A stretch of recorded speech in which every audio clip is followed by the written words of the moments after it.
Hello. It's no secret that the rapid uptake of cloud services is driving a worldwide frenzy to build ever bigger data centers, and that in turn is driving the demand for low latency, high capacity links to connect them. So, let's get the views of industry analysts and service providers on the timing and specifics of how all this is going to happen. But first, here's Infinera, which makes high capacity optical transmission equipment for service providers, to describe the topology of data center interconnects and why you need 100 gigabits per second. What we're seeing is the build out of data centers in kind of two different locations. One build out is these large mega scale data centers in rural areas, up in Sweden and Iowa, where they're literally purchasing hundreds of acres and they're building data centers that are tens of thousands of square meters or hundreds of thousands of square feet.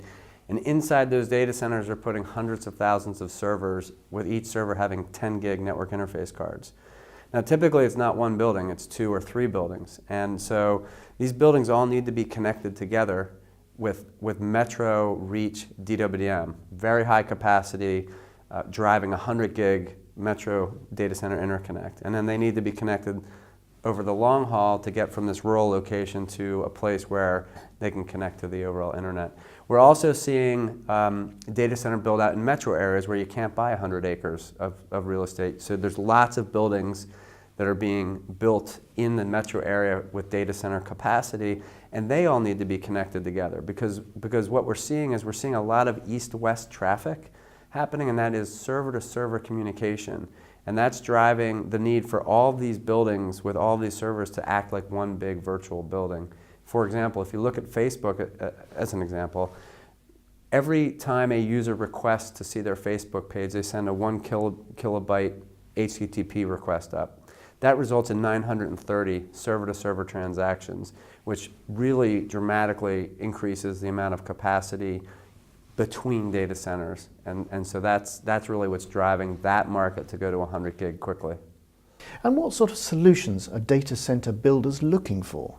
Infinera is in 3 of the top 4 internet content providers, for example, so we have pretty good insight into that question. And what they're coming to us and saying is, look, I don't want a telco-style, refrigerator-sized chassis that takes 3 or 4 guys to install. I need a DWDM, 100 gig DWDM solution that gives me a server-like experience. You know, my servers and my storage is all rack and stack. One guy can plug it in, it spins up, and it basically self-provisions, and it's very automated. We want that with our DWDM gear. And so Infinera heard that, and what we've developed is what we call the Cloud Express. And this is a box that's about 2 RU, so it's 3.5 inches high, delivers 1 terabit per second of input and output capacity. And if you look at sort of the key attributes, it's 3 to 10 times an improvement in density over the leading competitor. It's 50% of the power over the leading competitor, and it's extremely simple to install and delivers that server-like experience. We have high hopes for this platform because we think it really suits the needs of what they're asking for. And what does the typical service provider make of this metro cloud idea? If we think cloud is it's something that is global, that's why part of the cloud term, yeah. And metro cloud, it's something contradiction because we cannot provide the metro cloud services to interact between different regions, because we are not talking about one building to another building. We are talking about countries, different countries, and talking about specific on our use case. We need to have Portugal and France interconnected in order to have the cloud infrastructure up and running. In this metro cloud that we created there, we cannot provide this type of services because it's very expensive to interconnect those data centers. I think enterprises are still prototyping. They're trying various evolutions of their own systems, their own data centers, their own connectivity. They are still maintaining their core BSS environments. They don't want to maybe touch day one the core business systems, but they're trialing at the edge new prototypes, working with service providers like us, public cloud providers, and they want to make sure that we can provide the connectivity services and the experience they want a need to provide the SLAs back into their business.